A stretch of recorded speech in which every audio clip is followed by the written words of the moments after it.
भगवान ने सृष्टि में सबसे खूबसूरत रचना मानव की है। मानव का शरीर 5 तत्वों से मिलकर बना हुआ है।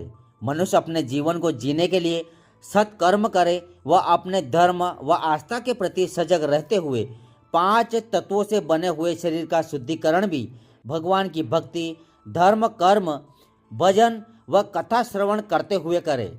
उक्त वक्तव्य पंचमुखी बालाजी मंदिर परिसर कचौली में आयोजित श्रीमद् भागवत कथा में व्यासपीठ से कथावाचक साध्वी जयमाला दीदी वैष्णव नीलियावाले के मुखारबिंद से पंचम दिवस की कथा के दौरान 31 जनवरी शनिवार को कही है।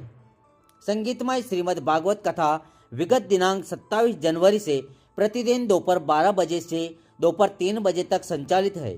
आगामी दिनांक 2 फरवरी सोमवार को कथा विश्राम, पूर्णावती व महाप्रसादी दोपहर 1 बजे होगी।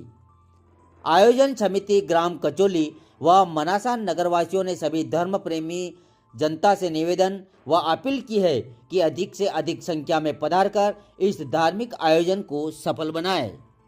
लगातार देखते रहिए आप MP7 न्यूज।